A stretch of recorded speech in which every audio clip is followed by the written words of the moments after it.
Hello बच्चों, मैं आपकी हिंदी की टीचर। आप मुझसे तो परिचित ही हैं। मेरा नाम मिसेस रीना पांडे है। मैं आपकी पठित पाठ पुस्तक पारमिता से के पहले पाठ से आपको अवगत कराने जा रही हूँ। इसका शीर्षक है खड़ा हिमालय बता रहा है। यह एक कविता है, पोयम है। इसके लेखक, इसके रचयिता श्री सोहनलाल द्विवेदी जी हैं। आइए बच्चों, अब हम कविता का पठन करते हैं। युग युग से अपने पथ पर देखो कैसा खड़ा हिमालय, डिगता कभी न अपने प्रण से, रहता प्रण पर अड़ा हिमालय। हिमालय बच्चों, आप सभी लोग जानते हैं कि हिमालय हमारे देश की पर्वत श्रृंखला है।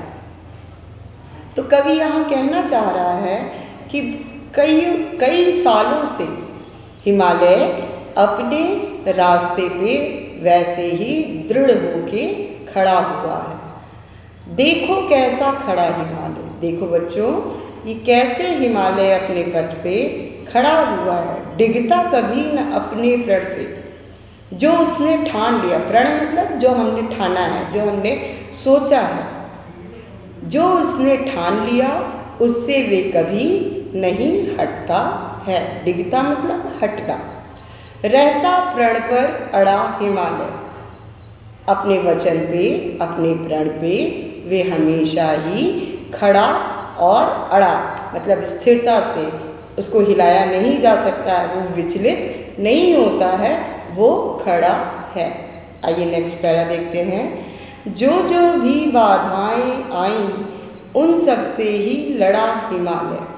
कहता है, कवि कह रहा है कि जो जो भी बाधाएं आई, बाधाओं का मतलब कि आंधी आया, तूफान आया, भूकंप आया, ज्वालामुखी आया, चाहे जितनी ही प्राकृतिक आपदाएं क्यों ना आए, वह अपने प्रण से नहीं हटा, वह सबसे लड़ा।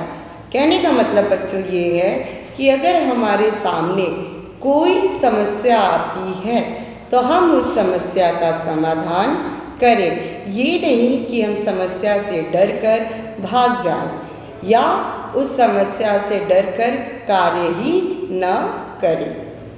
इसीलिए तो दुनिया भर में हुआ सभी से बड़ा हिमालय। जो अपना कार्य परिस्थितियों से लड़कर करता है, विजेता बनता है, वह दुनिया में नाम कमाता है, वह कभी भी हारता नहीं है। बच्चों ध्यान दीजिएगा, इसीलिए तो दुनिया भर में, इसीलिए जय जयकार होती है, इसीलिए आपका विजय होती है। जैसे आप क्लास में फर्स्ट आते हैं तो सारे आपके फ्रेंड्स आपको कांग्रेट्स करते हैं, आपके टीचर्स, आपके मम्मी पापा, आपके पेरेंट्स सब बहुत खुश होते हैं, कहते हैं मेरा बेटा कितना अच्छा है। जो इतनी कठिन परिस्थितियों में, आपके सामने क्या कठिन परिस्थिति आ सकती है सोचिए। मान लीजिए कभी लाइट नहीं रहे, मान लीजिए वो चैप्टर आपको नहीं आ रहा है, मान लीजिए कि वो चीज़ें आपको समझ में नहीं आ रही हैं जो चीज़ आपके चैप्टर में लिखी है। तो उन सभी प्रकार की परिस्थिति बाधाओं से लड़कर आपने क्लास में पहला पोजीशन हासिल किया। इसी तरह से अपनी समस्याओं का समाधान करते हुए जो व्यक्ति अपने कार्य को संपादित करता है उसकी जय जयकार होती है। आइए आगे देखते हैं। अगर न करता काम कभी कुछ, रहता हरदम पड़ा हिमालय, तो भारत के शीश चमकता नहीं मुकुट सा जड़ा हिमालय। अब कवि ये बताना चाह रहा है कि बच्चों जो कार्य नहीं करता, अगर हिमालय वहाँ ना होता जहाँ पे आज है, तो क्या वो भारत के मुकुट की तरह चमकता? कदापि नहीं चमकता। क्यों नहीं चमकता? अगर हिमालय वहाँ ना होता तो हमारे देश की सीमाओं की सुरक्षा न होती, हमारे देश में भौगोलिक दशा ऐसी ना होती। हमारे देश में तूफान आते, चीज़ें आती, और उसको जो कार्य दिया है ईश्वर ने, जो हिमालय को कार्य दिया है, ईश्वर ने क्या हिमालय को कार्य दिया है बच्चों? ईश्वर ने कहा है कि अपने पथ पे जाके खड़े हो जाओ, जो तुम जहाँ स्थिर हो वहीं पे डटे रहो, वहाँ से हटना नहीं। तुम नहीं हटोगे तो तुम भारत के मुकुट की तरह चमकोगे, हमारे देश की मुकुट की तरह चमकोगे। मुकुट कहाँ होता है बच्चों? सिर पे होता है। इसीलिए भारत के उच्च स्थानों पे, उच्चतम स्थानों पे हिमालय स्थित है। नहीं मुकुट सा जड़ा हिमालय, मुकुट की तरह वो जड़ा नहीं होती, उसकी जय जयकार नहीं होती।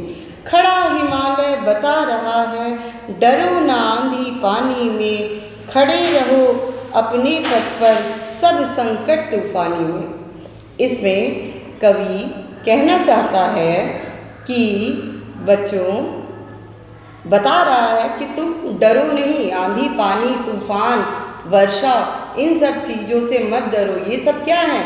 ये सब संकट है, ये सब कठिनाइयाँ हैं हमारे जीवन की। जैसे हमारे जीवन में बहुत सी कठिनाइयाँ आती हैं, जैसे जैसे आप बड़े होंगे बच्चों, आपको कठिनाइयों का अर्थ समझ में आएगा। कठिनाई का मतलब होता है जो भी परेशानियाँ हमारे सामने आती हैं। डिगो ना, आगे देखते हैं, डिगो ना अपने प्रण से तो सब कुछ पा सकते हो प्यारे। अगर अपने रास्ते से जो तुमने सोच रखा है, जो तुमने कार्य संपादित करने का सोच रखा है, अगर उससे तुम हटते नहीं हो तो बच्चों सब कुछ प्राप्त कर सकते हो। जो भी चाहो वो सब प्राप्त कर सकते हो। सिर्फ करना क्या है? हमको कड़ी मेहनत करनी है, उसमें डटे रहना है, उसमें चित्त लगाए रहना है, कार्य में मन को संपादित किए रहना है। तुम भी ऊंचे हो सकते हो, छू सकते हो नभ के तारे। कोई बच्चा अपनी माँ के पेट से सब कुछ सीख के नहीं आता है। इसी तरह से आप भी और हम भी हर चीज़ सीखे नहीं हैं, पर हम अपनी कठिन मेहनत से, अपनी कठिन परिश्रम से, अपने समस्याओं का समाधान करते हुए उस लक्ष्य को प्राप्त कर सकते हैं जो कि हमने धारण किया है, और हमारा भी नाम हो सकता है। अचल रहा जो अपने पथ पर लाख मुसीबत आने में, अचल मतलब हटा नहीं, जो अपने पथ पर, अपने रास्ते पर खड़ा रहा, चाहे जितनी भी मुसीबतें आईं वो हटा नहीं, डरा नहीं, भागा नहीं। मिली सफलता जग में उसको जीने में मर जाने में, चाहे वो जीवित रहे या मर जाए उसको सफलता अवश्य मिली है। ये बहुत ही सुंदर कविता थी बच्चों। आई होप ये कविता आप लोग लर्न करेंगे और मुझे सुनाएंगे। इसी के साथ ये वीडियो समाप्त होता है। Have a nice day.